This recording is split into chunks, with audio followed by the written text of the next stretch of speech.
On this episode, we cover the Joe Rogan Experience, episode number 2152, with guest Terrence Howard. The No Rogan Experience starts now.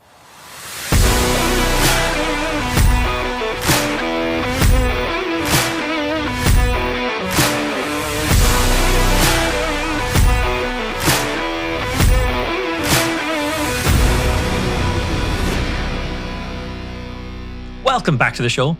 This is the show where two podcasters with no previous Rogan experience actually listen to and get to know Joe Rogan.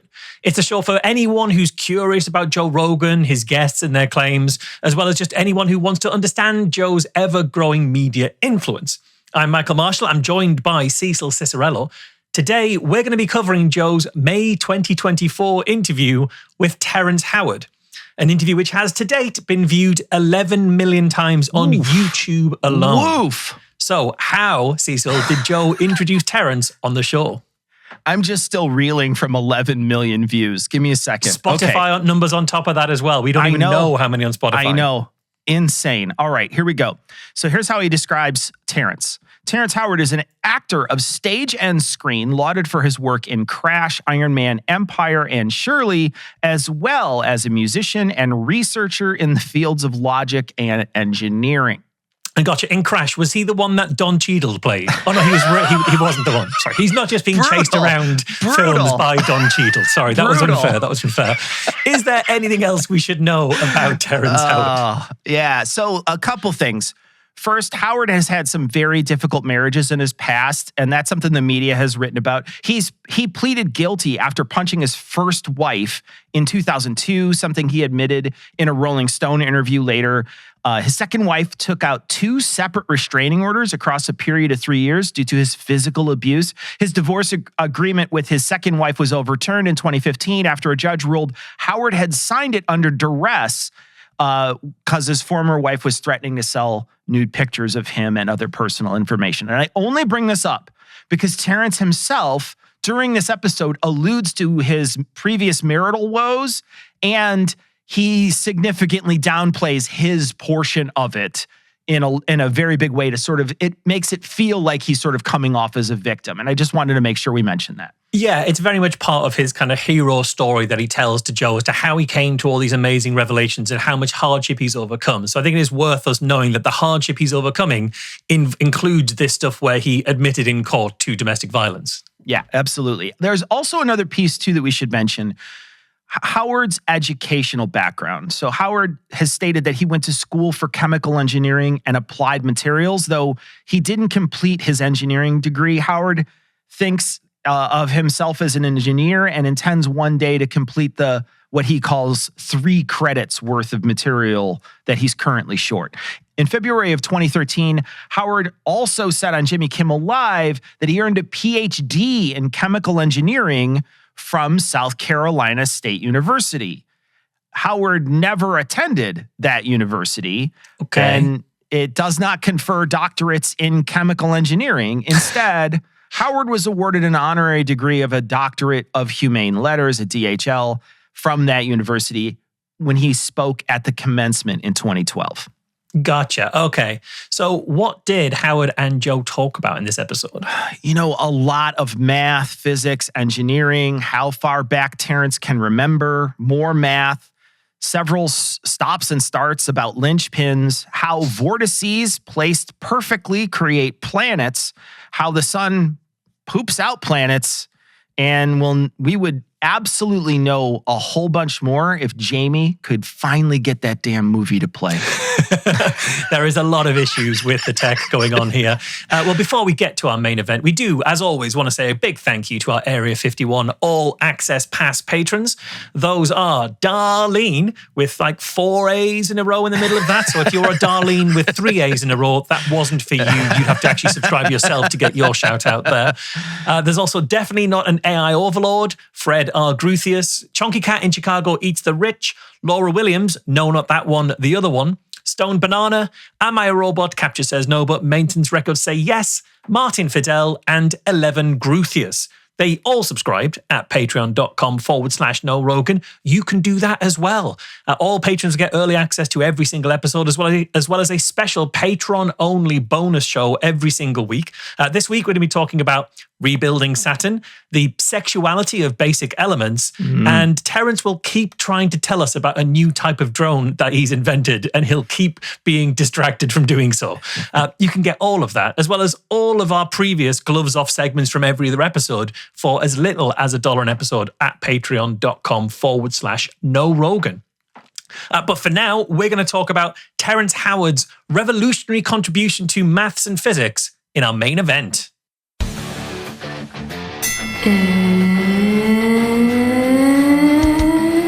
It's time. A huge thank you to this week's veteran voice of the podcast. That was Ash from Washington announcing our main event. I remember that you too can be on the show if you send us a recording of you giving us your best rendition of It's Time.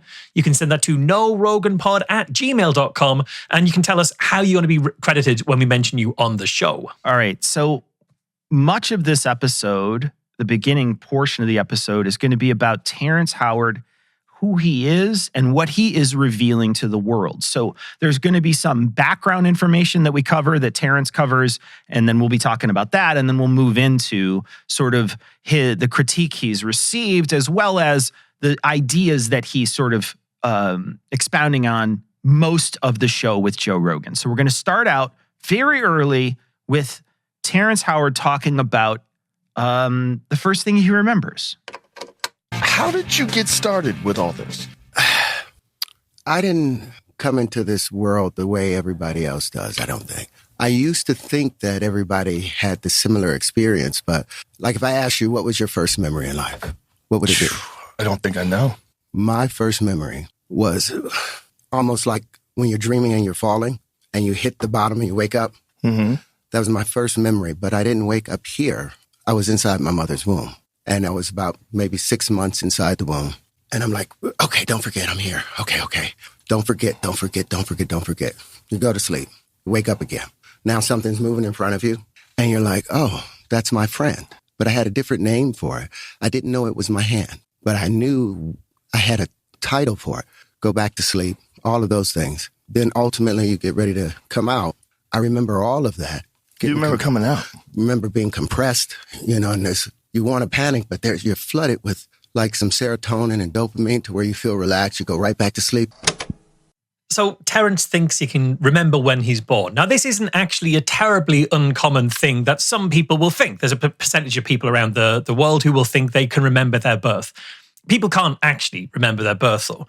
What's normally happening is this will be an example of a constructed memory. So you know that your birth happened, because you're here and everyone is born through a normal birthing ways. You've probably even been told stories about your birth, kind of the circumstances, whether it was a cesarean or a natural birth, like all of that kind of stuff you'll have been told at some point. And you will have osmosed that information about your own birth, and also about the information about what it's like to be in the womb, what a baby would experience, what the birth would be like. You kind of put all of that together from your family memories and your society and your culture. And then without realizing, you'll construct a memory of that as if it's your own.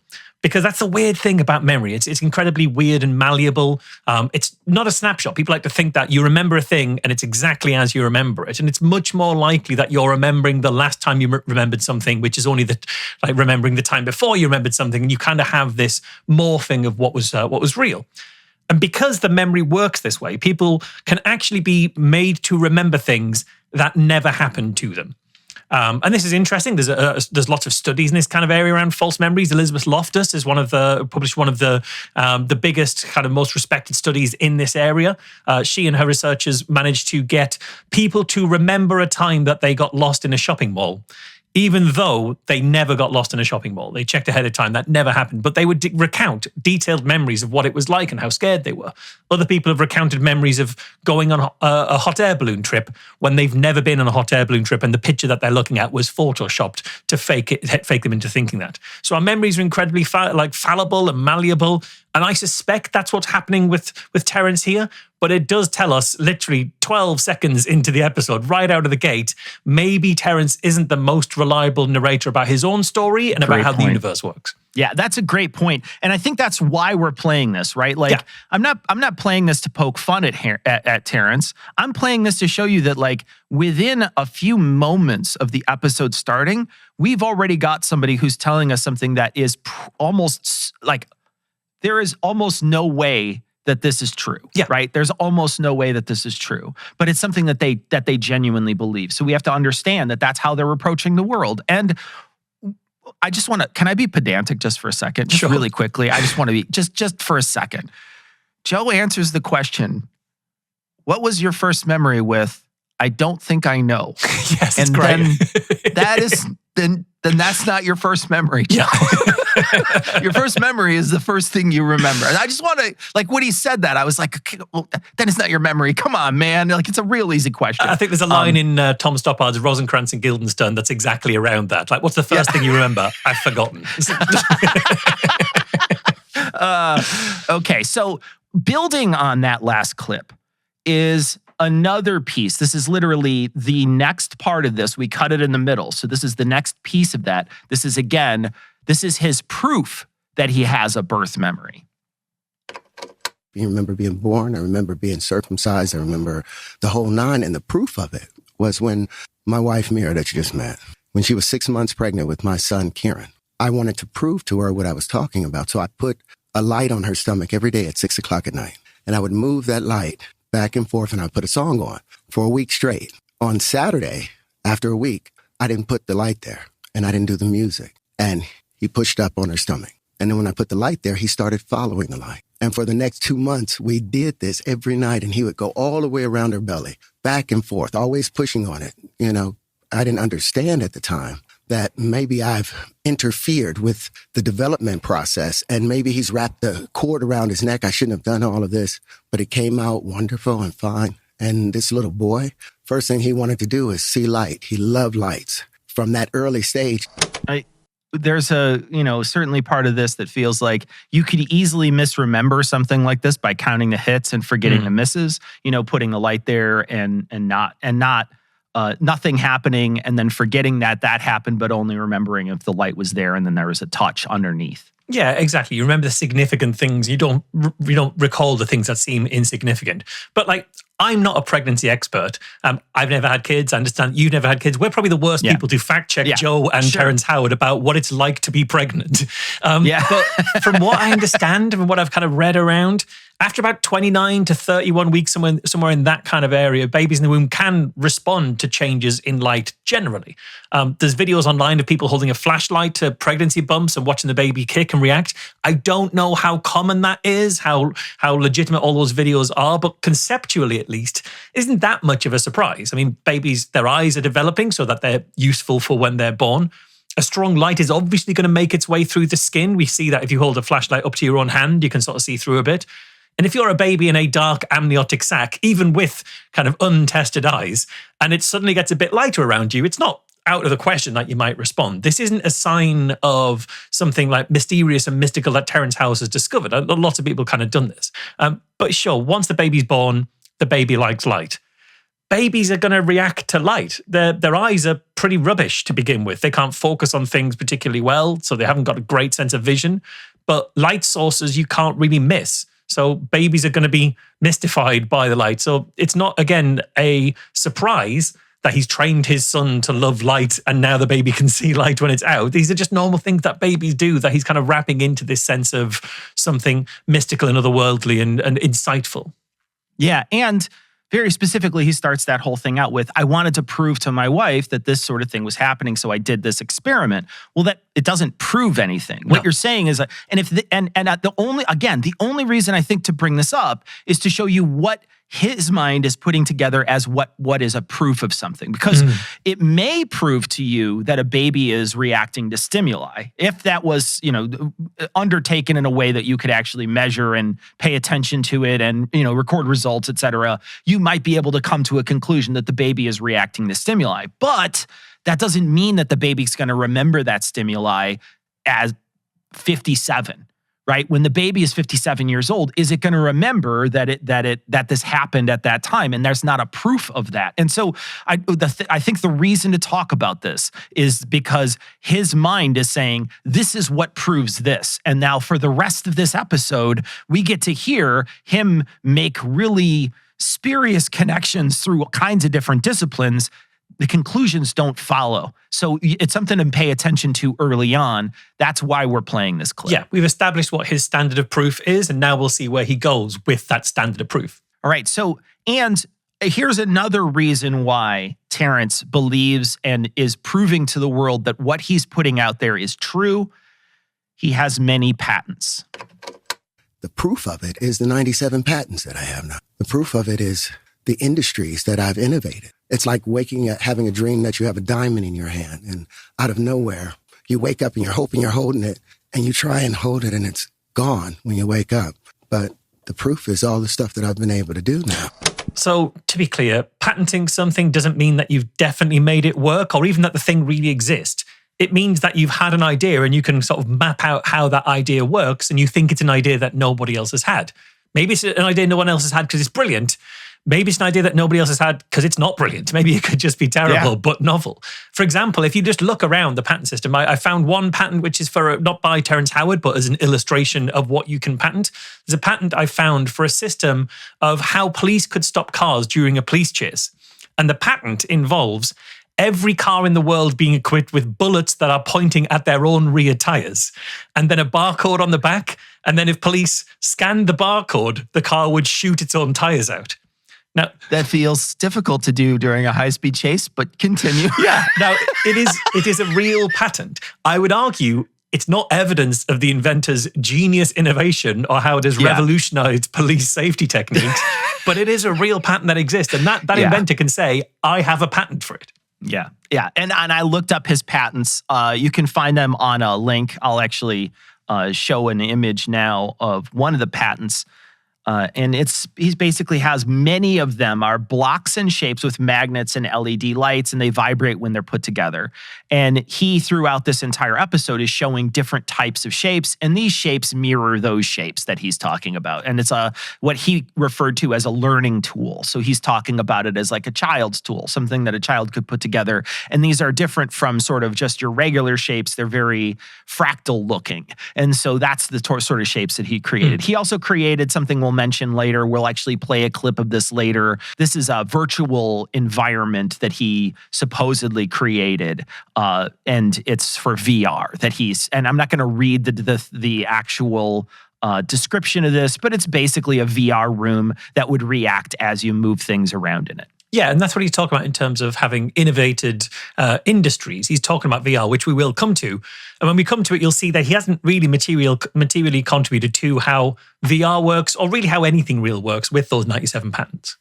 Yeah, and like you suggest, there isn't a person at the patent office that is testing your claim. There's not somebody you hand a patent to and he says, yep, that's right, that's going to work. That goes in the good pile. They just take your money. So it's not a anything at all. So that's something to remember. He's going to bring up these patents throughout. It doesn't mean anything. Anybody can get a patent. Now he's going to mention a person by the name of John Keely. This is someone who will come up throughout the entire discussion. As I moved along, I got in touch with Michael Hudak. He was the president of the University of Science and Philosophy because I was studying a guy named John Keely, who had worked with frequency back in the 1870s, had built the first what do they call it? Self-sustaining engine. Back in 1872, but he wouldn't tell people how he built it. And I was watching a program with Del Pons, and somebody in the audience said, doesn't John Keely's work remind you a lot of Walter Russell? And a bell went on. And so I got in touch with the University of Science and Philosophy after watching some stuff about Walter Russell. And Michael Hudak, took me under his wing and started talking to me, but he was more into the philosophy and the love that Walter was talking about. But my intention was to rebuild the periodic table. And he will fulfill that intention. We will come to that as well. But yeah, he's talking about John Keely. So who is John Keely that was such a fascinating person that Terence was studying? Well, in the 1870s, John Keely was an American inventor who invented a machine that he said could run on ether.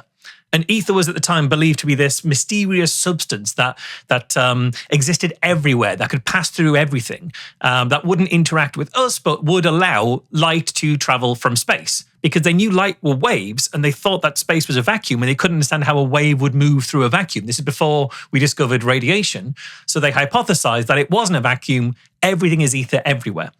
And so John Keely claimed that this machine that he invented ran on ether. He had this machine at his own workshop. He showed that he could power it up to more than 10,000 psi just by inputting a little bit of water, like a couple of gallons of water, and then using some tuning forks to kind of tune that water.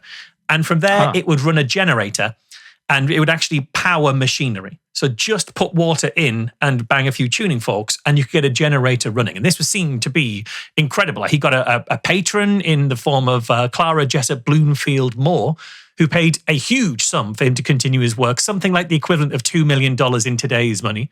But this mortar that he had, it weighed 200 pounds. It ran on nothing but water and tuning forks. But he claimed it was capable of delivering 10 horsepower of power in 1870. So this was quite remarkable. And when he died, people decided to investigate that workshop where this small machine was built and where it was housed. And they found how the machine actually worked. Here's just a quote from Wikipedia. I've got an image that will show you of it. But here's a quote. The floors of Keely's workshop were taken up and a brick wall was removed. Inside the wall, they found mechanical belts linked to a silent water motor 2 floors below the lab. In the basement, a 3-ton sphere of compressed air ran the machines through hidden high-pressure tubes and switches. The walls, ceilings, and even solid beams were found to have concealed tubes. Journalists documented everything photographically to leave no room for doubt. Two of the people involved in looking into this thought that the tubing and the large steel sphere in the basement indicated the use of regular forces and possibly deception. And they said that in their signed statement, Keely had probably lied and deceived, and they were satisfied that he'd actually used highly compressed air to power his demonstrations. So this wasn't a self-sustaining engine or a perpetual motion machine, as Terence Howard was describing it. This was a scam with somebody who'd built a regular machine that was hidden away in order to make it look like he's invented something remarkable. And that is one of the foundational pioneering figures on whose work Terence Howard has been following. Yeah, it's either that or Big Ether is trying to hide what is... Which is good because Big Ether can hide anywhere. Big Ether would be pro, so it would be whatever is opposite of ether. The would anti-ether be anti movement. Yeah. All right, now we're going to talk about another couple of people. This is Einstein and Walter Russell.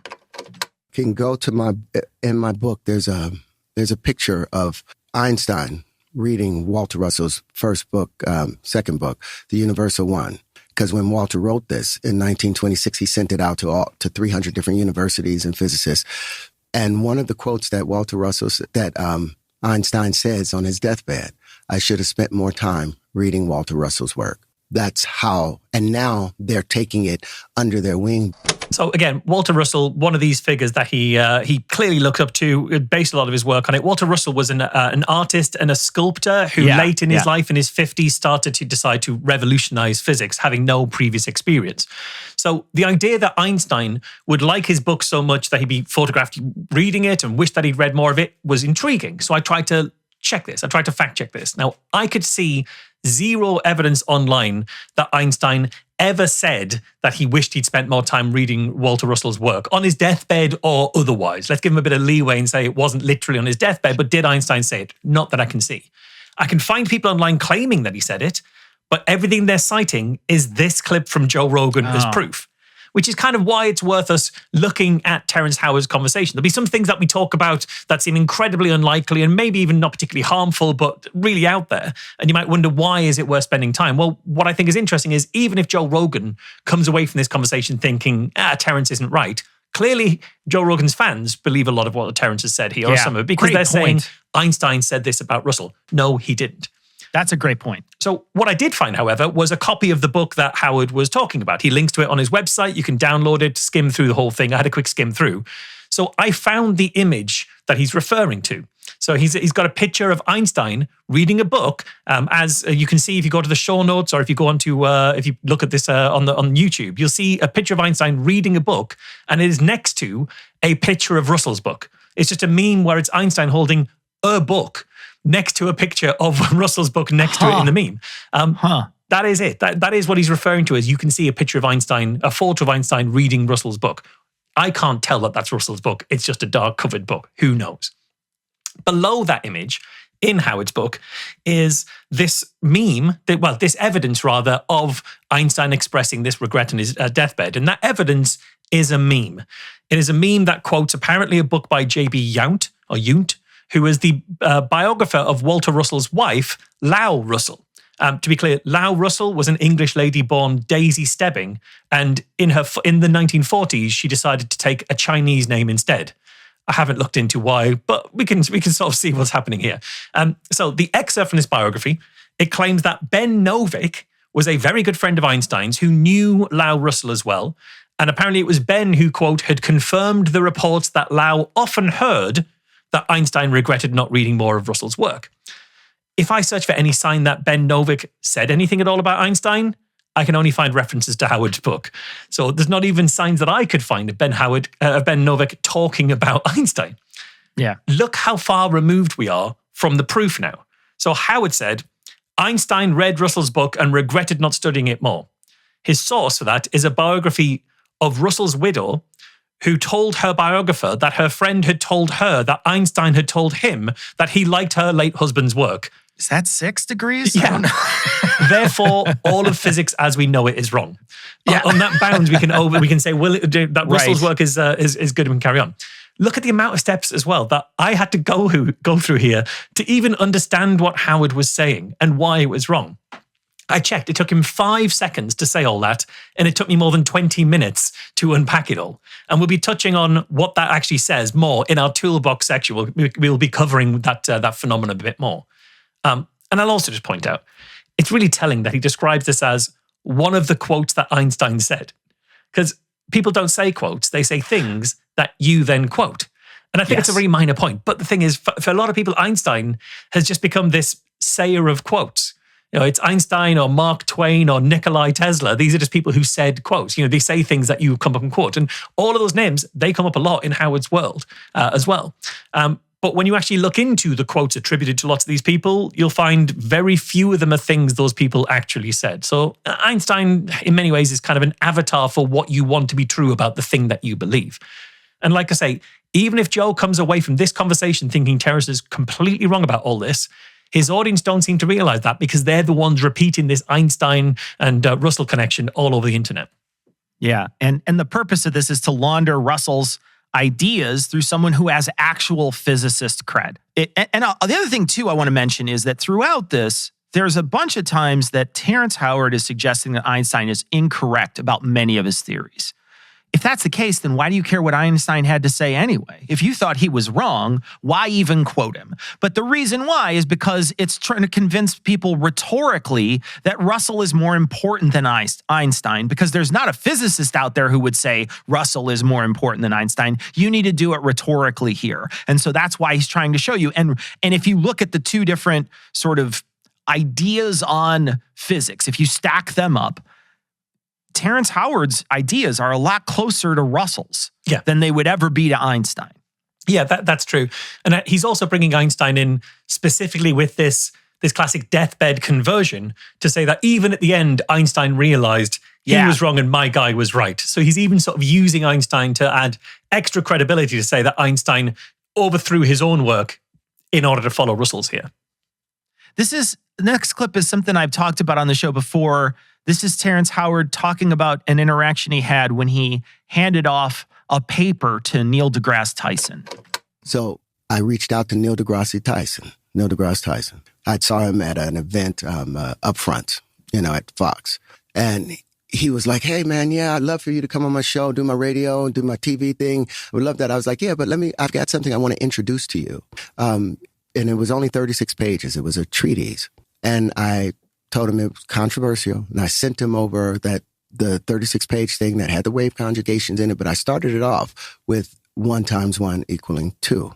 And he went in on my treatise, wrote, redlined everything. He attacked that I talked about Walter Russell and Victor Schauberger and John Keely and Tesla as the people that I looked up to. Mm-hmm. He attacked them. But then he started attacking, the 1 times 1 equaling 2. How did he attack them? And they go into it a little bit, but I just wanted to play this clip so people could, if they wanted to, there's a full video on this. It's 18 minutes long, but it is definitely worth your time. It's Neil deGrasse Tyson breaking down the paper he got, the interaction they had, what he did with that paper. And really, Neil deGrasse Tyson is treating this as if a colleague were to give him a paper, and before they submitted it, they would hand it to Neil, who would then look at it, red pen it, mark up the things that they know for sure aren't true or that are not following through the text, and then they would hand it back and say, fix this stuff before you send it off to the journal, because the editor's just going to do what I did and send it back to you. So fix it beforehand. And so that's what he did. And this is actually a really genuinely nice thing for somebody to do. The problem is Terrence Howard is not a scientist. So he sees it as trashing. He sees it as going off on. He sees it as attacking him, but it's not. It's just someone who is taking the care to correct his work so that he can then build on this thing. And in the video, you can hear Neil deGrasse Tyson talk about this and talk about how important it was for him to help nurture this spark in Terrence by giving him what he would give any other physicist. And I think that's like, understand that while he is not taking it well, I think that it was delivered in a way that I think was not as vicious as Terrence portrays it. Yeah, and I think it's evidence that Terrence comes not from a research culture where you're trying to check if you're right and spot your mistakes, but from maybe a place where he's surrounded by people who are just going to say yes to him and follow what he's saying and then spend money on animations and product designs and patents rather than checking what's true or not. All right, so now we get to one of the main points of this entire episode. We're going to get into what I call math and what Marsh calls maths, and it's 1 times 1 equals 2. How is it that multiplication, if it means to make more and increase in number, how is 1 times 1 equaling 1 part of the multiplication table? Now, I understand that if you're seeing it one time, right? But we call that once. But the moment that you add the times in there, that multiplicative indicator, that means there's more than 1. So now each equation is supposed to be balanced. That equal sign is supposed to show that there's a balance between these 2 numbers over here and a balance on this 1 over here. What happened to the other 1 in this equation? It didn't equate. So he's saying he doesn't know how math works. So basically, yeah. And I think it's important to touch on this briefly because this got a lot of play at the time. This was kind of all over the internet. What's happened is he's got a very faulty initial assumption because he's assuming that to multiply something always means to make it bigger, which is true of a lot of the numbers that we encounter in daily life because typically we deal in whole numbers. You've got an apple or a book or a car. You haven't got negative apple or fifth of a book, fifth of a car. So we can picture what a multiple of apples would look like. It would look like more apples. But of course, there are negative numbers, which we can actually easily put in terms that Terrence would get if you kind of try and work around the concept a little bit more. Terrence, for example, could make a bet with a friend for $5 and then lose that bet and he's down $5. He's got negative $5. But if he made that bet with 3 different friends, so 3 times, he'd lose 3 lots of 5 and his bank balance would be down by negative $15. So the amount of money he'd have would get smaller because of the magnification. The magnification would have made it smaller. And then obviously there's fractions. Again, we can put that in terms that people could understand. You've got 20 grapes and you eat half of them or 50%. The number of grapes that you've eaten is 20 multiplied by half, which is a smaller number than 20. It's 10. So you can multiply things and make them smaller here. So what are you saying then? I'm saying he doesn't know how maths works. Yeah. Okay. All right. Okay.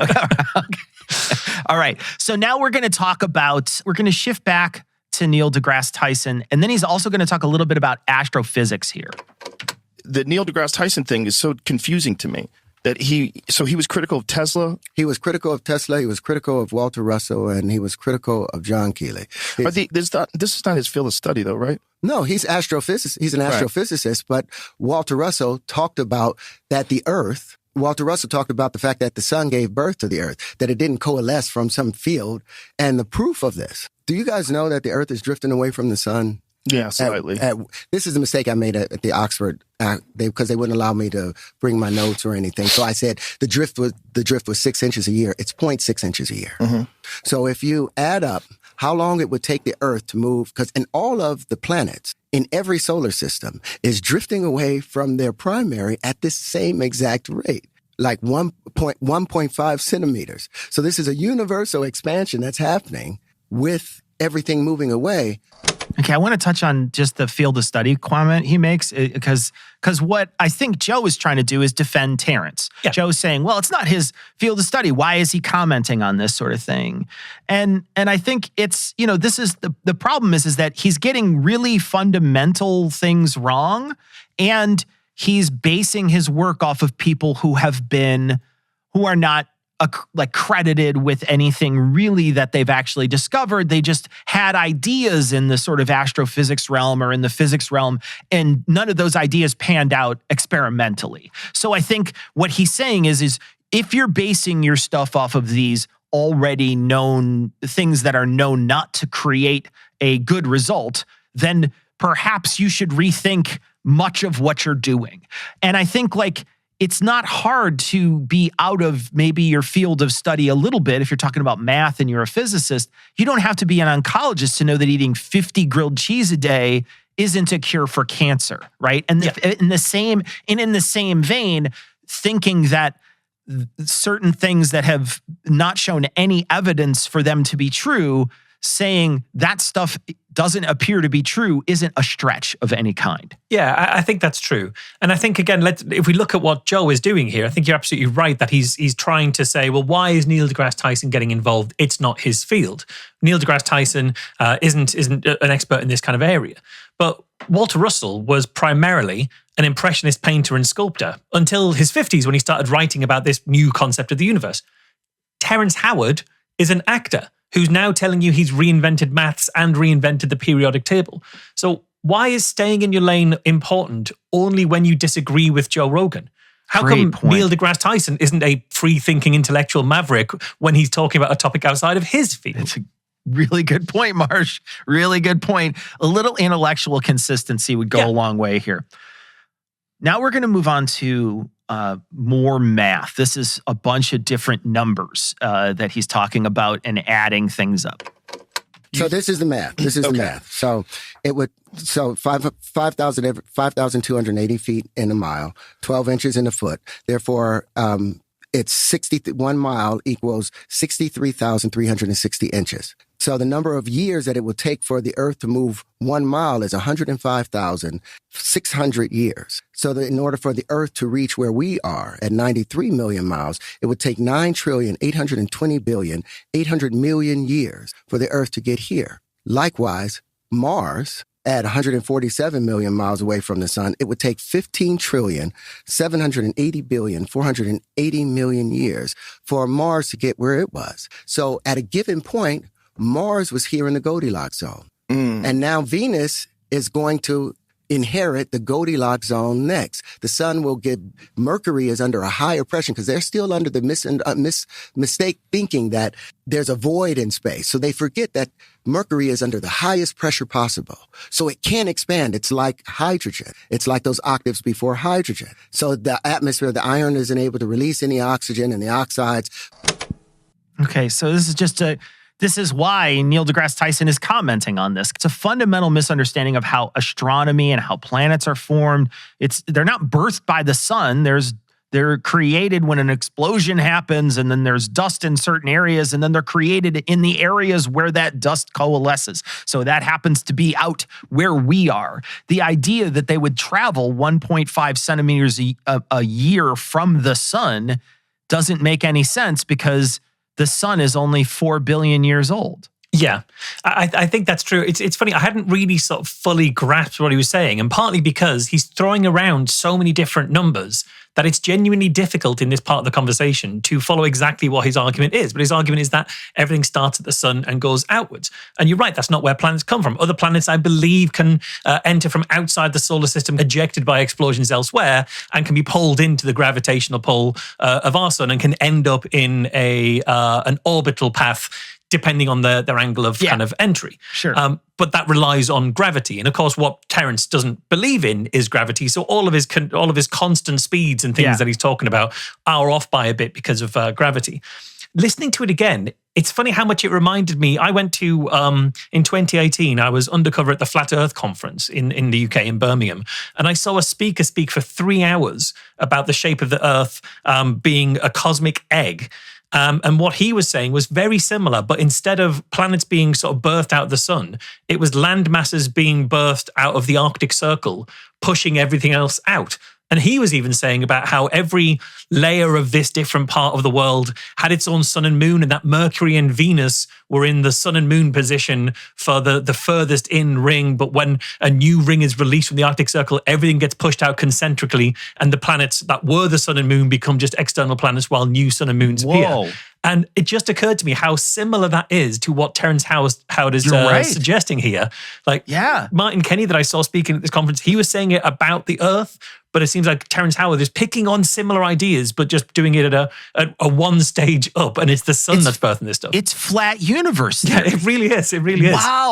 Wow, that's really interesting. And this whole argument that he's talking about is much of what he spends his time on, and a lot of what their video that they spend their time on, because he's talking about how the sun is the creator of that pressure, and that pressure is what creates the worlds and the atmospheres around those worlds, which is why there's gaseous planets out in the farthest reaches of our solar system, and there's rocky planets in the center of our solar system. And so that's what his hypothesis is that there's no vacuum in space. It's a pressure system. Yeah. So that's what he talks about throughout, which is completely provably false. Like, I mean, it's like 100% provably false, but that's what Terence believes. Yeah, he's trying to do all that in order to replace gravity as a fundamental force, which he's just not accepting. Now, the next one is talking about how planets are formed. Before we do that, can you tell me how a planet is formed under this theory? So you have a sun, and how does the sun give birth to these planets? The same way we defecate and have gas, like Jupiter's, that red spot on Jupiter, that's spinning on it, that's going to become a moon. It may take a billion or 2 billion years. That will ultimately become a moon off of Jupiter. Where is it? Right at the equator. Where do we discharge at? Right at our equator. And then it will rotate its way around and slowly be pushed out by the solar wind by Jupiter. So like coronal mass ejections. Coronal mass ejections. So some kind of ejection of matter leaves the sun, and over billions and billions of years, enough of it collects, and there's enough of a force to where ultimately that coalescing idea that they have, that's where it happens. It's not from materials that's just been left over from the Big Bang, like Rupert Sheldrake says, the physicists of today ask for, you give us one miracle and, show us how everything came from nothing and we'll explain everything else. And they can't explain everything else. And I just want to say just briefly here, we often don't give Joe credit where he may be due it. I actually think he's doing a reasonably good job of trying to get clarity here. He's asking very specific questions. Could you tell me this? Could you elaborate on this? This isn't too bad. So we should actually give credit to Joe for trying to ask some decent follow-up questions in this. Yeah, and this is something he clearly knows about, right? Because he's mentioning things that I think he probably understands, or at least has watched as many YouTube videos as I have about astronomy, so he understands sort of the very basics of how planets are formed. And so he's trying to push and trying to understand what Terence believes. I just want to point out a couple of things that Terence says here. It's not the spot is not right at the equator on Jupiter. It is below the equator. It's right. The equator is where most of the fastest currents are on Jupiter, and so it's below it. So again, it's just not what he's suggesting. If you look at it, it is not in the center of the planet.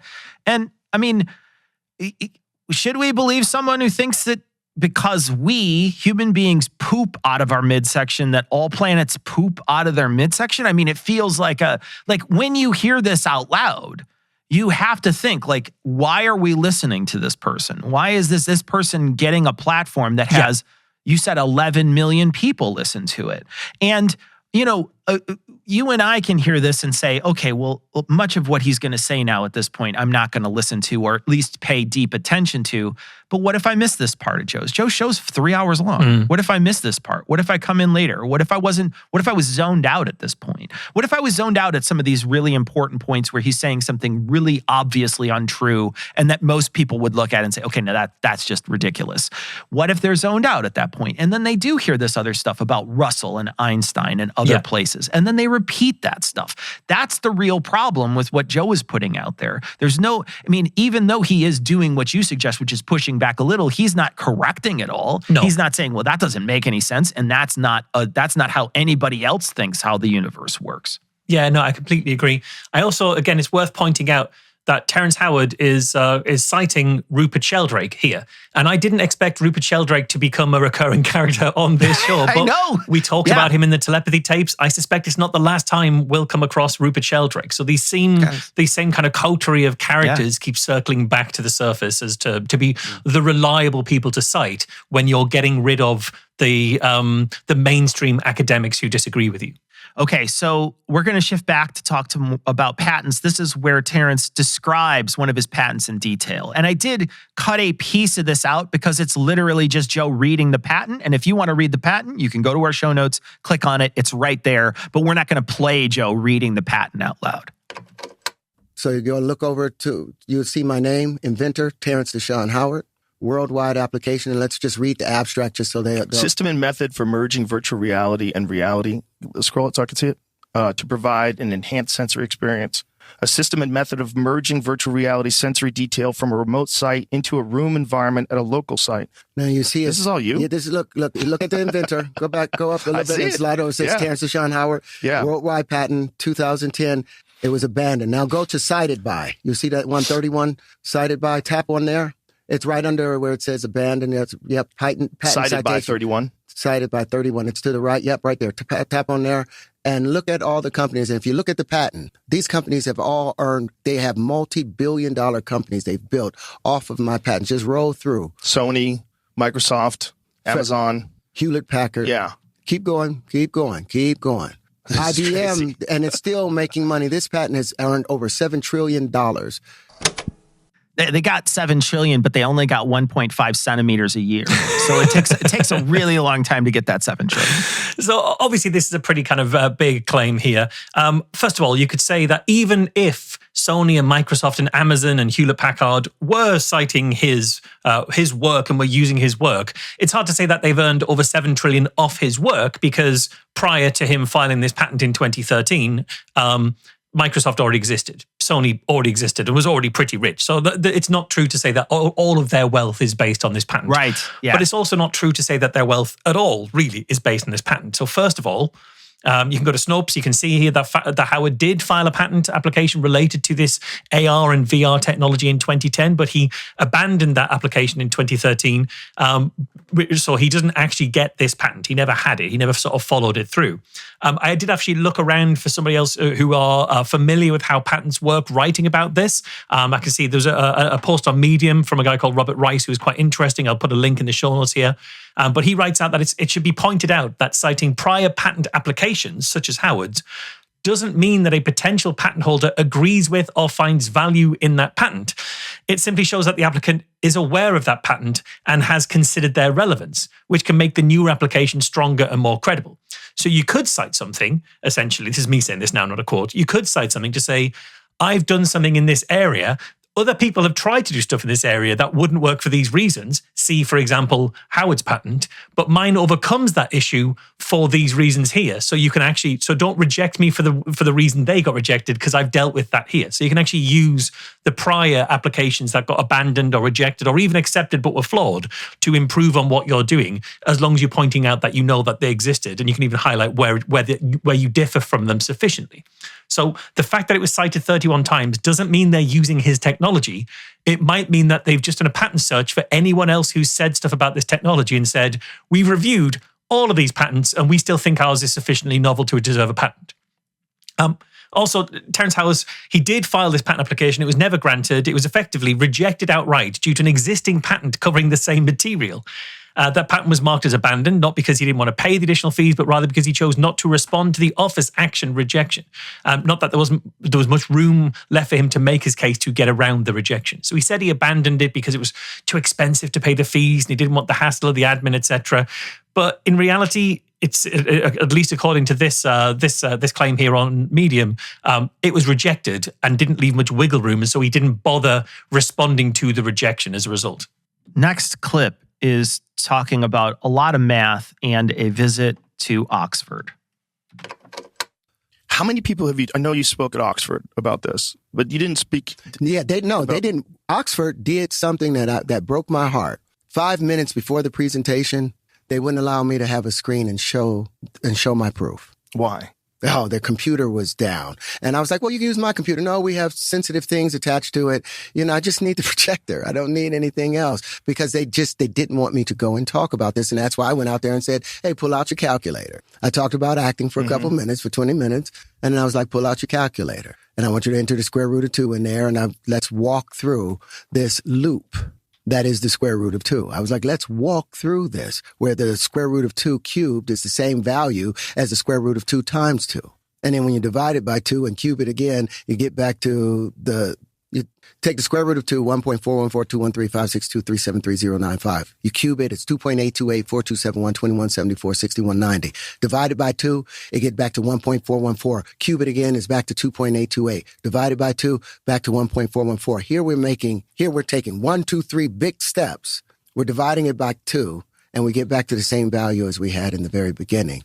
I'm going to let Marsh handle the math on this. But I am going to touch on what Joe talks about in the beginning, because Joe starts out this clip by saying, you spoke at Oxford. And then Terrence responds with what happened at Oxford. They didn't want to give him a computer, et cetera, et cetera. And throughout this whole episode, Joe spends much of his time talking about how no one is taking Howard seriously at all because he's an actor first. And now he's venturing out into this mathematical and physics and engineering territory. And no one is taking him seriously because they just think of him as an actor. But in reality, multiple times, Terrence Howard has used his acting background to open doors to get this very idea out there. Yeah. He tried it with Neil deGrasse Tyson. If you listen to that clip, I ran into Neil deGrasse Tyson. I wanted to talk to him about this physics stuff. Neil deGrasse Tyson wanted to talk to him about his acting stuff. So the description of the video, I found this video. You can find it. You can watch his full address at Oxford Union. I'll get to what Oxford Union is in a second. I want to talk about what they say. I'm not going to read the whole thing, but they basically say in this YouTube description, and you could go check it out for yourself. They basically say his acting CV.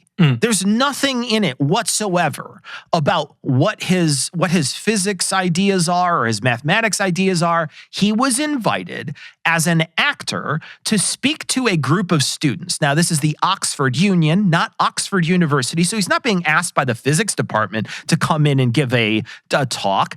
The Oxford Union Society is it's a group of students. It's a group whose membership is primarily drawn from University of Oxford, but it exists independently from the university, and and it's also very distinct from the Oxford Student Union. So it's not actually part of Oxford University, though many people who go to Oxford University are part of this group. But the entire endeavor is, come here and talk about your acting. And he even admits, I talked about it for 20 minutes and then I started talking about this other stuff, because that's what they expected from him. So he's opening doors using his popularity in acting.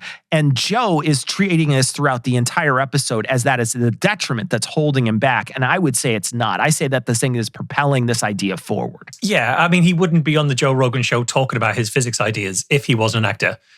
Maybe Joe Rogan would have him on his... so maybe Joe's the one exception. I don't know if that's true, Marsh. Yeah, you're absolutely right by the Oxford Union. I didn't pick up on that at the time. But yeah, I mean, the Oxford Union is a debating society. They will often have unusual people come to speak, and sometimes even quite controversial people. Like, they had Tommy Robinson, the far-right activist, come and do a debate at Oxford Union. That wasn't Oxford University.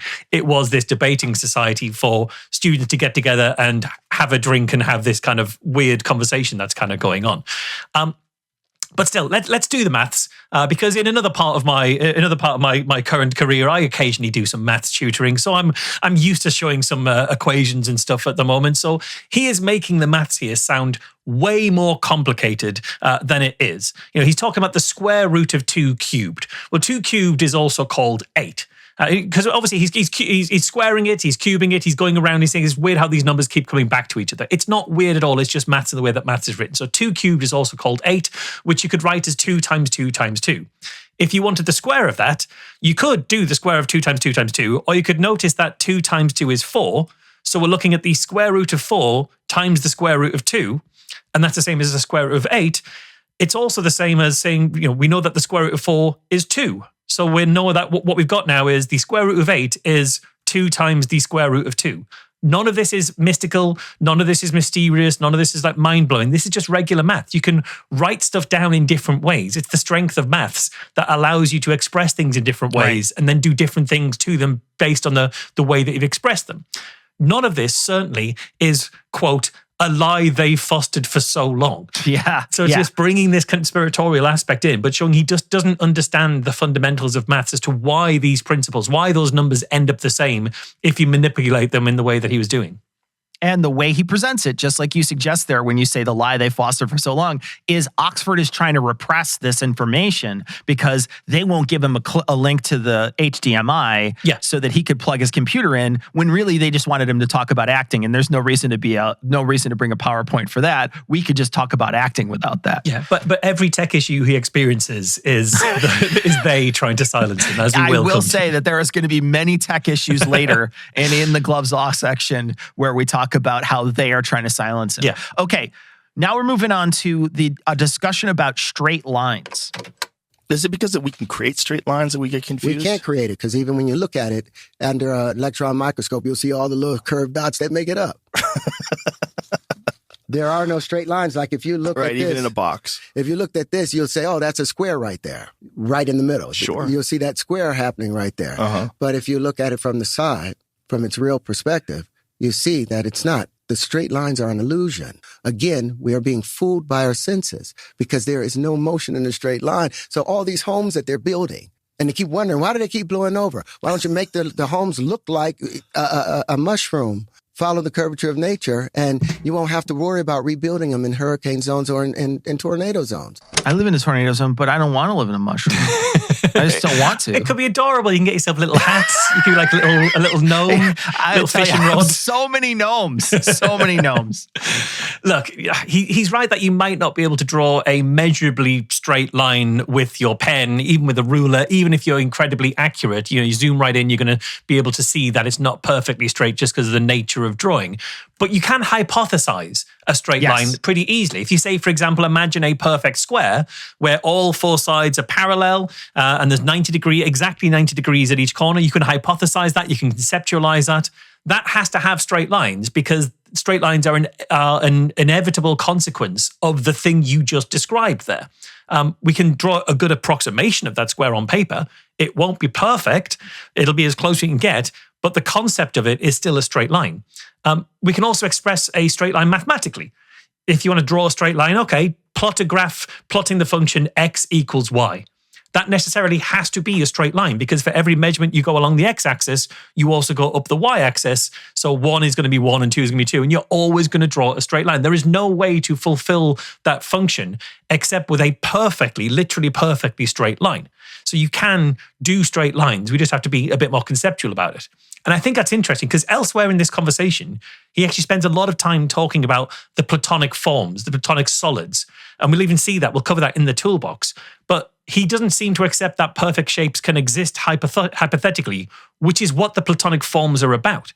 But they can. All you have to hypothesize, just hypothetically imagine, conceptualize a square, and there you go. There's actually straight lines. It has to be. And Terence is talking about this because his whole idea, the bigger idea here is that humanity is stuck in this sort of rut. We are in this Platonic universe that has been sort of imposed upon us by the ancient people who say that squares and triangles and dodecahedrons is what it is, and he's saying it's all curves. He's like, no, it's all curves, and you should follow what nature has, that's all curves. Well, just to get back to the practical side of this, Joe actually, to his credit, rightfully mentions right after this clip that it costs more to make a mushroom shape and an organic shape. Yeah. It just costs more to do that. And he doesn't mention this, but we also have standardized furniture for a box because that's what we've been using for a long time is a box. So him saying, well, we should just follow these things, well, it's not practical to do that. Yeah. It's not that we're just hindered by our Platonic ideals. It's that we just sometimes look at things for their practicality, and it's not practical to make a bunch of mushroom houses. Yeah, absolutely. I hate wallpapering. I especially would hate wallpapering a mushroom-shaped wall. That would be a nightmare. How are you going to put pictures up as well? If you've got a curved wall, how are you going to get a picture on? Everything's kind of hanging all weird, and it's not a great idea. Yeah. All right, last clip in the main event segment. This is talking about the universe. Because of the Michelson-Morley experiment in 1887, and because special relativity took off. And that meant, everything is dead. So we have no responsibility to anything. Everything is happenstance. We all got here by one big explosion, and therefore life has no purpose. Nothing has a purpose. And so now we can kill off these things. But they haven't looked at hemoglobin and chlorophyll. They haven't looked and said, okay, wait a minute. Let's do the law of similarities. If A is equal to B and B is equal to C, then A is equal to C. My view is this. If you know one thing about one thing, you know one thing about all things. Find the common factor and either multiply or divide. And that common factor happens to be hydrogen. Everything in the observable universe that we see is 99% hydrogen. Well, now we have the geometry of hydrogen. So now we can manipulate 99% of the universe. And there's nothing we can't accomplish. So again, there's so much in there. There's a lot of technical jargon. We'll actually come to technical jargon in the toolbox because you can see how it's used here to kind of baffle you from what he's trying to say. But let's just pick up one piece of that. He's talking about the Michelson-Morley experiment. So this was an experiment that was actually designed to try and test that notion of ether that I was talking about earlier. So this idea that there's this infinite substance in the universe that we can't see and doesn't interact with anything, but they did think it conveyed light. So they tried to essentially test how light can get from the sun by having this experiment to see, does light move in waves? We know that light moves in waves. Is there a wave form to the ether? So does light move at different speeds depending on which direction it's going? So if you bounce light around inside of a glass box, will it travel faster in one direction than another? And if it does, that's indication that when it's traveling in the faster direction, that's kind of going with the wind, with the ether wind. They even called it the ether wind. And when it goes slower, it's going upwind. They tried all that.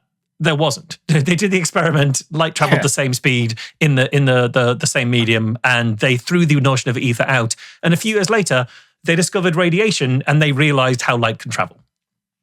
I want to talk about something he mentions early on when he mentions hemoglobin and chlorophyll. And he says, if you look at them, they're similar. And they don't really spend a lot of time on this. And so I did a little bit of looking to see. And he's right. They are very similar. They have, he does at one point, I think, we're not going to play the clip, but he says essentially the sort of main piece of it, or the main piece of the molecule that's sort of holding it all together in one is one thing, and in another it's iron, et cetera. And he talks about how these things are so similar. Well, we share a common ancestor with plants. So it would make sense that something in us matches something in plants, that there is some similarities between the two of us. So it's not like it's some sort of big mystery that both hemoglobin and chlorophyll seem to be very similar chemically. If you look at the way they're set out, like as a chemical, they look very similar when they sort of diagram them out. And it's because we share common ancestors. That's just how it works. Yeah. And also he says a very quick rhetorical thing here that I just want to repeat. He says, if you know one thing about one thing, then you know one thing about all things. And it's like, sure, yeah, man, I guess so. Because my one is part of that Venn diagram. Like if I know one thing about one thing, it's still part of that big Venn diagram. But just because I know my waist size doesn't help me understand much about the universe except for where I fit. That's all it helps me understand. So again, it's like a rhetorical device he's using to make it seem like he's saying something profound. It's not profound. All right, let's move on to our toolbox section.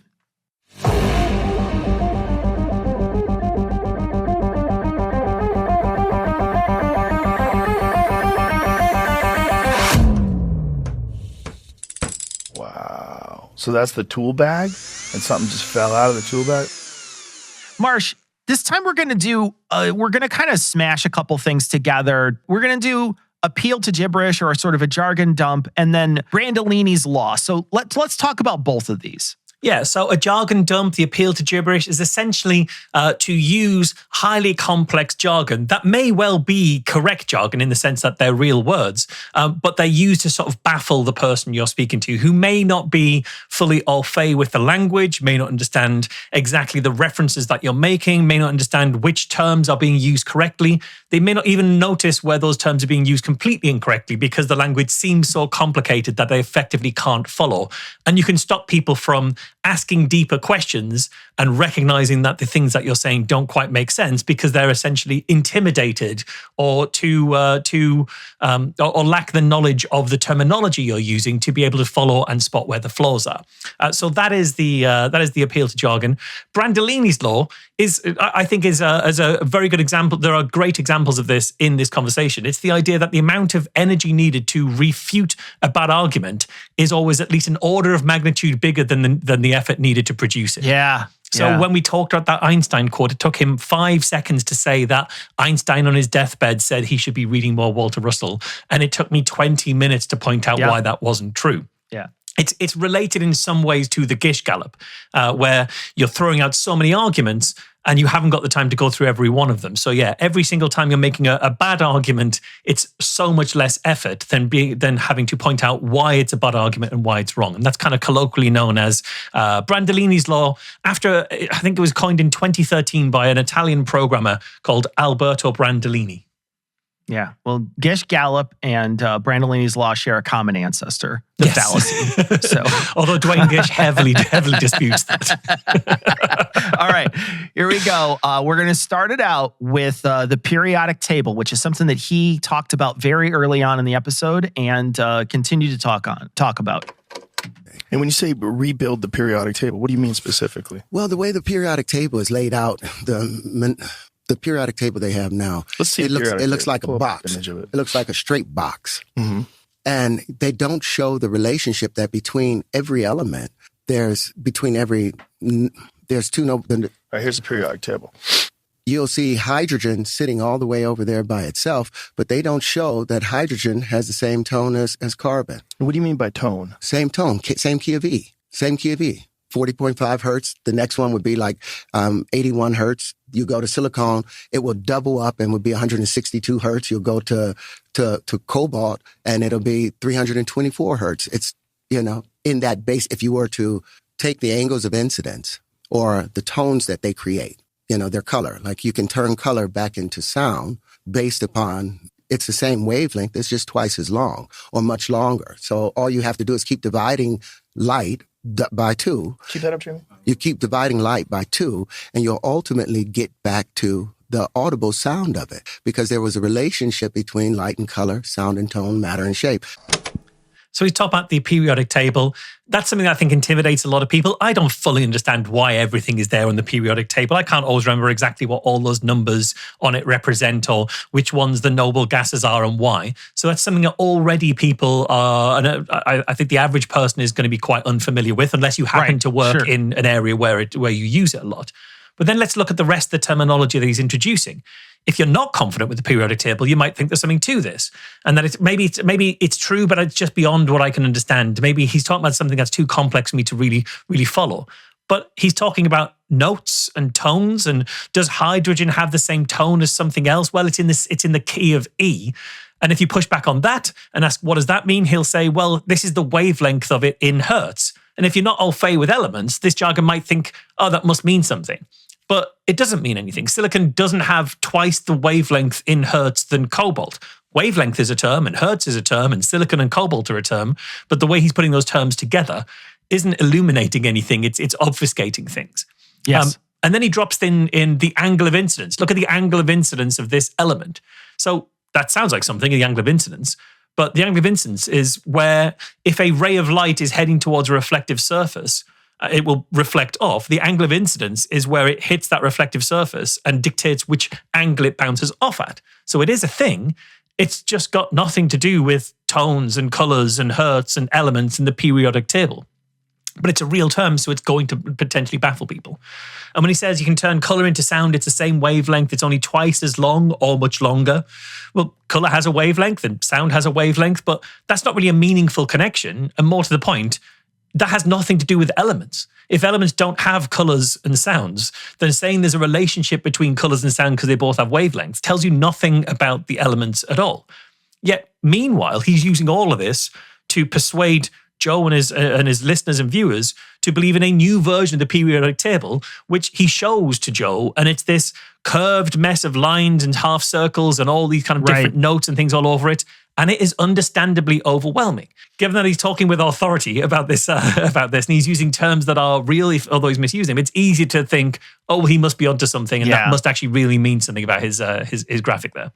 Another thing to remember is that Terrence is an actor. And we heard it in a previous clip where he's rattling off a line of numbers for the square root of 2 or the cube of 2 or whatever it was that he was. The cube of 2 is, it's a cube of 2 is 8. But there was a long list of, it was clearly a square root that he was rattling off.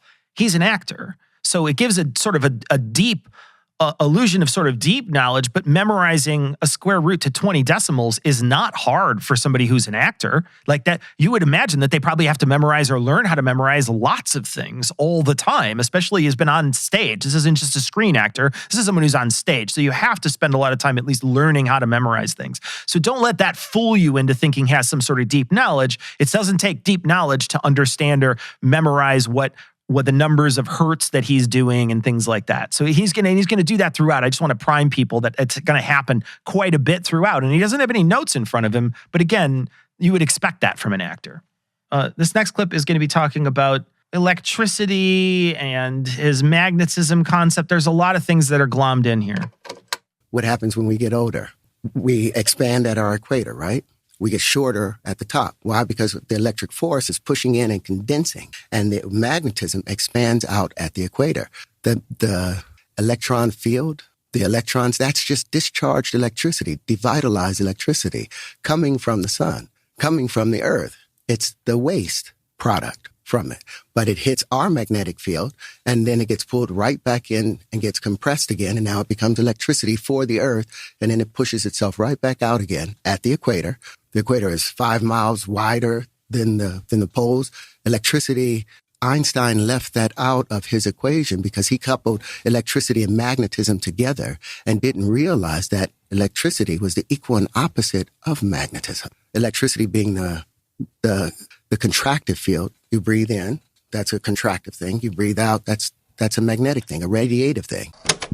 I didn't realize I could do like some pretty dramatic weight loss just by creating a lot of static electricity around my midsection. Yes. I mean, I feel like if I just rub a balloon on my tummy, then I will just sink right back in. I don't know exactly what his theory is here. Yeah, absolutely. But, there's a lot going on again. So humans don't have an equator. He talks about around the equator. We don't have an equator because we aren't spheroidal. We've been off a spheroid. So you can have an equator if you're a sphere or a spheroid. We're not that. Even there's very few of us even approach that.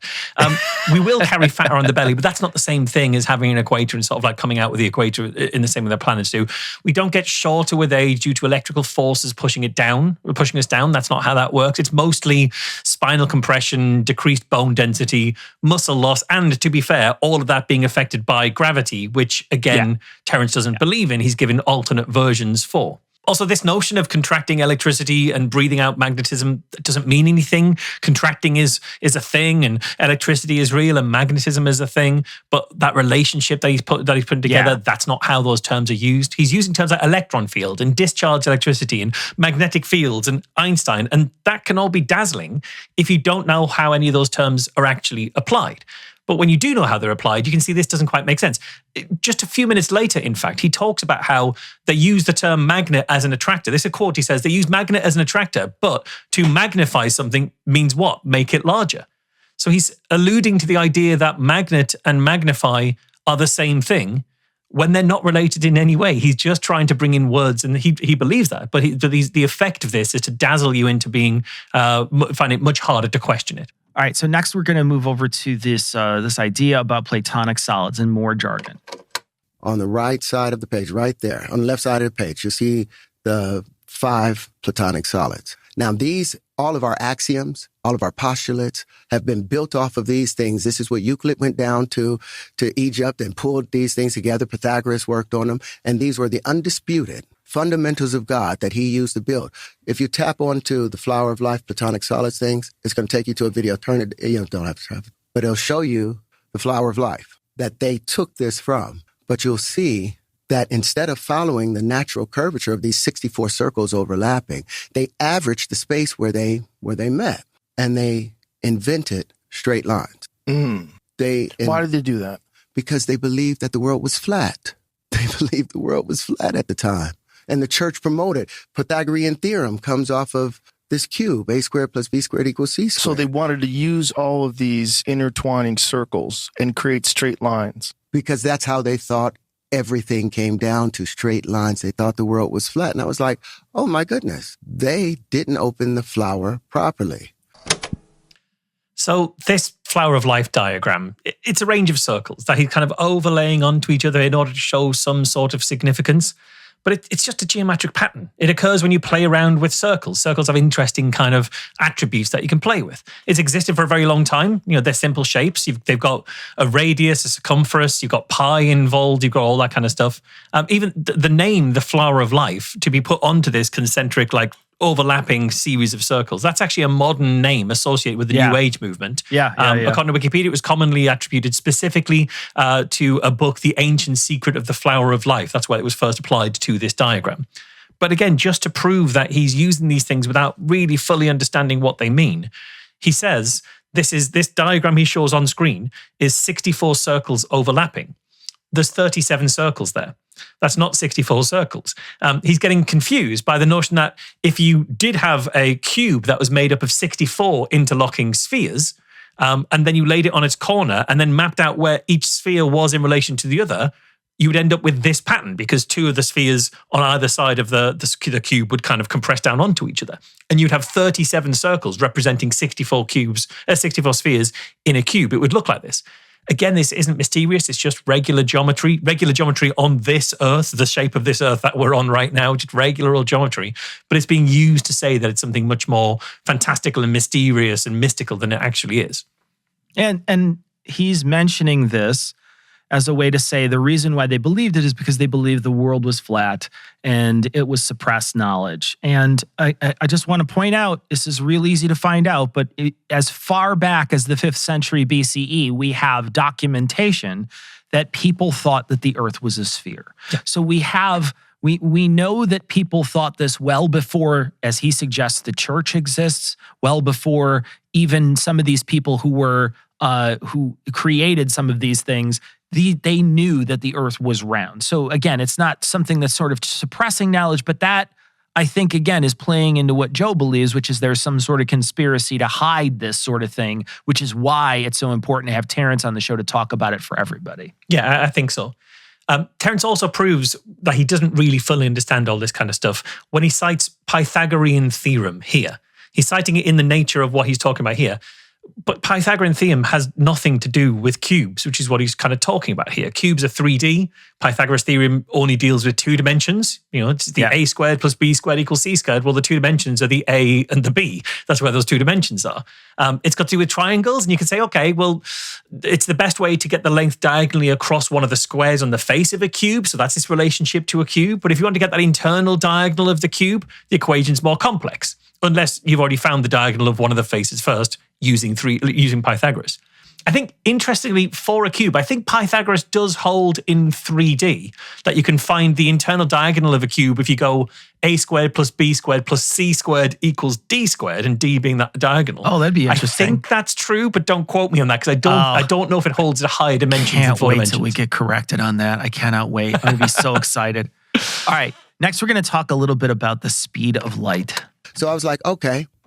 I called this the Huntian after my son. So I was like, what happens when 6 bubbles meet? If you'll go to the one right in the center. Now you see that it has these huge bubbles, fast moving, but there's 6 strong spheres that's going around this. But the greater attractor has grabbed the 2 weaker attractor. And this looks just like a photon. And guess what? It has 30 poles. What is the speed of light? 299,752,400 something. They rounded off to 300. 300 million kilometers per second squared. But if you look at it from the top, you'll see that I haven't violated anything. This looks like what happens in nature. So I was like, okay, so they gave me the patents to this, but you'll see that there's 6 unaccounted electrical poles to it. So this is how he's getting patents, is by designing shapes off the back of these interlocking circles. And he's talking about attractors, he's talking about poles, he's talking about photons. They're all real terms, but are they really anything to do with what he's talking about in this image that he's doing? I'm not convinced. I think even in this moment, Joe isn't convinced because his facial expression tells us what the effect of all this jargon is on Joe Rogan. He is mind blown, confused by all of this. Yeah, and I cannot understand why in the middle of it, he just starts rattling off what he is suggesting is the speed of light. There's no reason to talk about that. He's talking about how shapes come together in this particular portion of his description, and then he just starts talking about the speed of light. And I can't figure out how that fits in at all, other than just being a jargon dump again. Yeah, I think it's a jargon dump. It's a coincidence because it's nearly 300-ish. Or it's 30 is nearly 300, and the speed of light is nearly 300 something. Oh, it's 30 poles or something 30 between poles, 300 million? Yeah, exactly. Okay, sure, and it's interesting you say what he thinks is the speed of light, because what he says the speed of light is he rounded up to 300 million kilometers per second squared. This is wrong in a number of ways. So first of all, kilometers per second squared isn't an expression of speed. That's how you define acceleration. It's saying that for every second, you're going to add an extra 300 kilometers per second to your speed. If he was right, that would mean the speed of light has been increasing since the dawn of time. That everything has always been, that the speed of light has been getting faster and always has been every single second. Yeah. That might explain the second way in which he's wrong, because he says the speed of light, because the speed of light rather is actually 299,792,458 meters per second.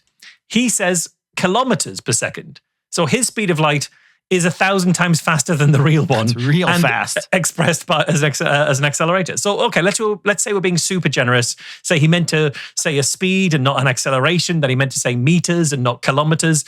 I still like how he rounds up the speed of light in order to fit that 30 number. Oh, it's about 300, which is a bit like 30. Because what's 207,542 meters per second between friends? So yeah, he's throwing around the speed of light to show you how much he knows about everything, but he's wrong about the basic fact of the speed of light in several different ways. And he's using it here to persuade you that he's right. Nothing more than that. It's not illustrative of a point that he's making. It's not related, as you say, to his diagram. He's just bringing it in to show that he's right. And he's wrong on several factors. So maybe we don't overturn all of physics based on the calculations of someone who is so wrong about a fundamental physical principle. And most people aren't going to do the work that you just did. No. Right? So most people that are listening, they're not going to do any of the work. Terrence is saying objectively wrong things to try to make a point about something that he's created, which again, I don't even know what the point was really, but he's trying to make a point.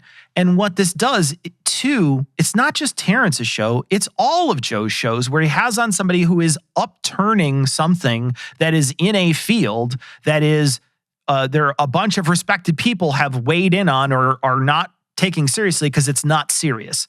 And Joe brings them on, and suddenly he's giving credibility to all these other people too that are coming on this show. So again, this isn't just about one show we're talking about. This is about a cascading effect about all Joe's guests, because it's giving credit to all those people too in some way by Joe platforming these people and saying that, wow, they really are changing the face of physics or changing the face of mathematics when they aren't even getting basic units correct. Yeah, and these toolbox sections, the reason we include them is because while we're given examples from this conversation with Terrence Howard, once you know to look for this kind of stuff, you will see it in other conversations that appear on Joe Rogan's show. All right, so now we're going to talk about Bruno. Now, this was brought up in Cosmos. Bruno was one of the parts of Cosmos, and so they're going to talk about it here. Dr. David Tong from Cambridge, a professor at Cambridge, did a video on physics of the world, and he said it's all a lie. And he explained that there was these 16 fields, that everything that they had taught was this, and they gave the best understanding and interpretation that they had of it. But it was all a lie because they didn't understand how it worked. Why? Because the Michelson-Morley experiment from 1887, where they were trying to define the ether or the earth in this etheric space, Problem was they kept with Newtonian laws, so they thought the ether didn't move. They thought it was still. But there was another guy, Larmor, that did it in early 1800s, and he went off of Thomas Young, who influenced the Fresnel lens, influenced Fresnel, came up with the Fresnel lens. But he talked about a moving ether that had opposing vortices. So I didn't learn all of this stuff until I was getting ready to have conversations with people, because I was looking, where has this work been done? But if you look at Giordano Bruno's work, it looks a lot like my stuff. But he still had straight lines, and I think he put those straight lines in there to appease the church. Oh, wow. Wow. Another wow. You got to include as many wows from Joe as you can. This is all just jargon, right? This is names, times, people, experiments they did, et cetera. But it makes this actually really hard to work against, because he sounds so confident. And he sounds like he understands every single thing he's mentioning. And in order to follow this, you would have to search for 15 different things to understand whether or not he's talking about these things. Do they even relate? Are they even part of the same, are they even in the same realm of physics with each other? Are some of them discredited? Are some of them experiments that other people might take as fact? We don't know any of that stuff. In order to dig through this, like you suggest, it would just take so long. Yeah, let's make a quick list of what you'd have to do here to check whether he's right or wrong here. You'd have to check who David Tong is and what the video he's referencing actually said, and whether he did say that all of physics was a lie, and whether Terence understands it correctly, and what it has to do with the Michelson-Morley experiment, and what that experiment was, and what it was trying to do, and what ether is, and whether it's real, and whether it does move, and who Larmor is, and who Thomas Young is, and what a Fresnel lens is, and who Fresnel was, and what it means about a moving ether with opposing vortices, and what that could even possibly mean, and whether Giordano Bruno does agree with Terrence Howard's work, and what his relationship was with the church, and whether he added straight lines to whatever Howard is talking about in order to please the church. And once you've done all of that, you can explain what's wrong about this 90-second clip from a 3-hour broadcast. Oh, wow, that's Brandolini's law. Yeah, that is a great illustration of Brandolini's law. All right, now we're going to talk about how they create Saturn on the screen. Now, it takes them a long time to get here, but they finally get here. We'll get to that in the gloves off section about how long it takes them to get here. But they do finally get it to play. They get the video to play on the screen, and this is what happens. Can I pause this for a second? Yeah. So is he saying that just by doing these calculations, it created the exact form of Saturn, including the rings? Just the exact form of it. Just with the calculations. So you change the angles of incidence that these linchpins, because remember, each one of these are opposing vortices. So there's 12 vortices to this that are opposing. So once the angles of incidence change, you change the motion and pressure conditions, you can now change the condition or the crystallization. Okay, so what they're showing on the screen here is someone using a program to add what they call vortices to what is just sort of a place in space, what they call in space, and then they run this program, this sort of, and I'm using quotes here, air quotes here, physics program, to then create something. To sort of, time passes on this physics program, and then what's created is an image of Saturn, and it even creates as very similar to what Saturn looks like to us. It creates a hexagon on the top, which is what we see when we send a probe out there. You can see there's a hexagon on top of Saturn. And it's a really impressive demonstration, because they're saying this is just physics software just playing out the equations that we've put in based on the discoveries Terence Howard has made.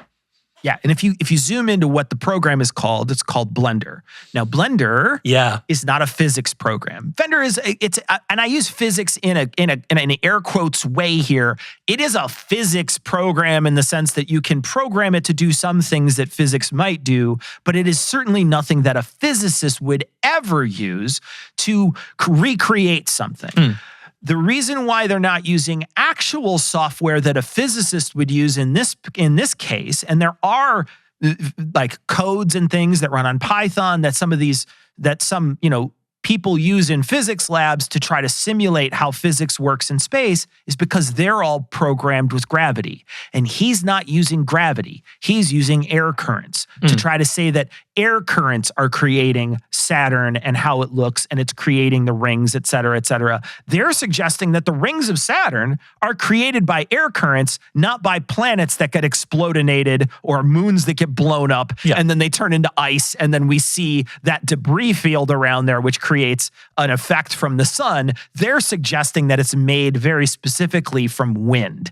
So that should tell you, I think, everything you need to know about what they're displaying for you. But understand, I found an article that links to this. It's an article. It was a blog post that was written by someone.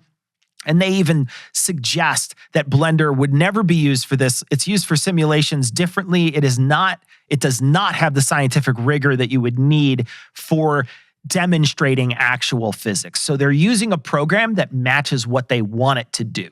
All right, so now we're going to talk about some experiments.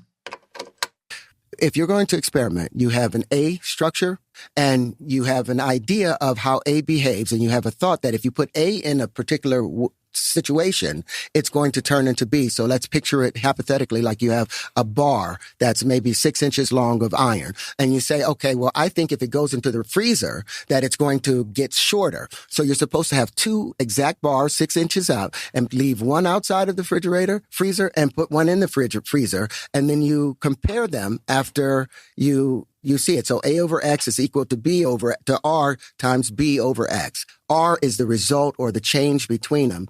B is the change that occurs. R is what fraction or the X that you use in order to get back to A or to convert it to B.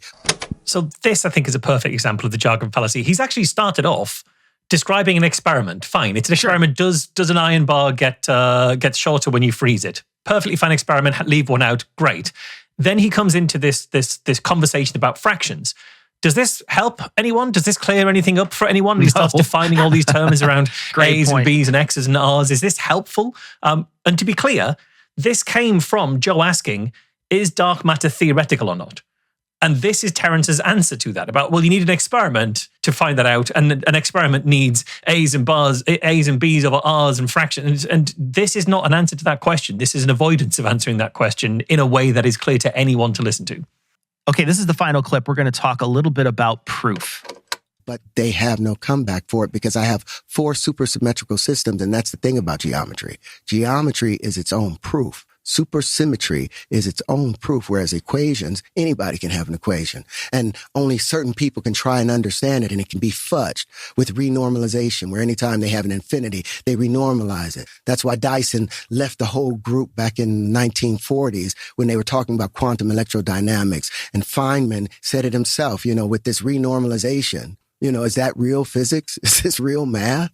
All of them recognize that this is fudging, because they had went the wrong direction by taking the ether out of the equation. And now I have proof of the ether and how it behaves. Wow. I wish I could really truly understand exactly what you're saying, because I'm kind of getting it and you're doing a great job explaining it.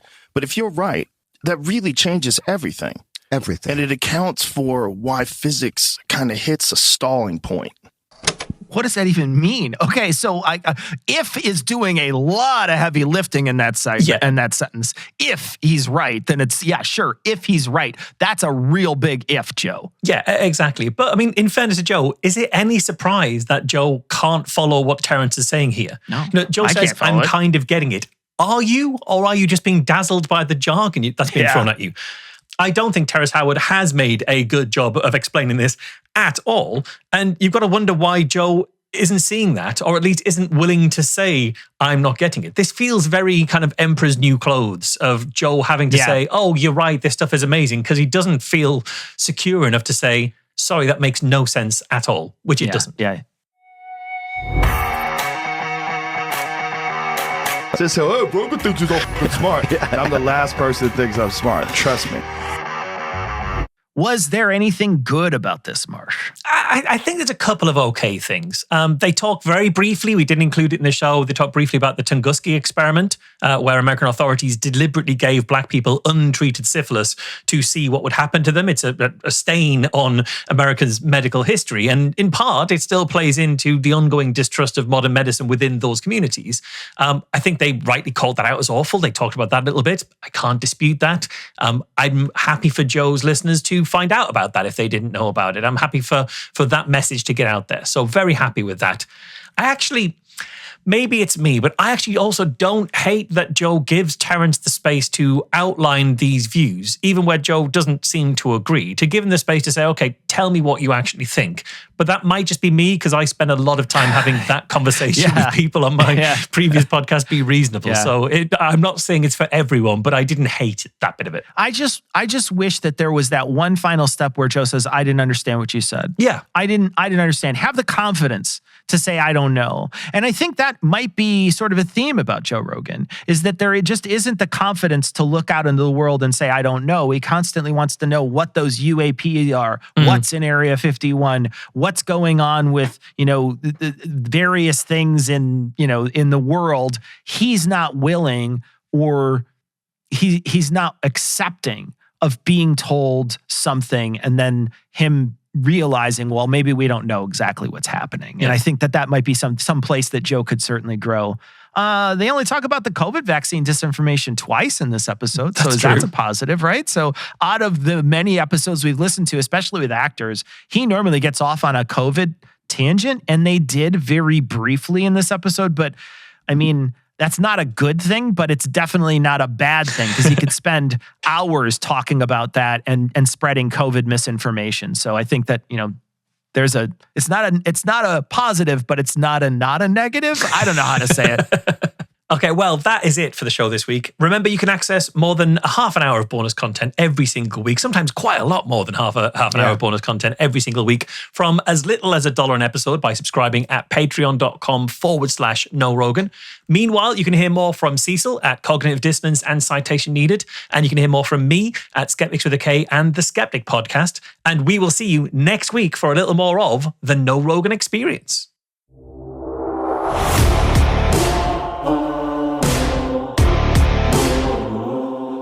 If you love the show, please rate and share it. If you want to get in touch with us, become a patron, or check out the show notes, go to norogan.com, KNOWROGAN.com.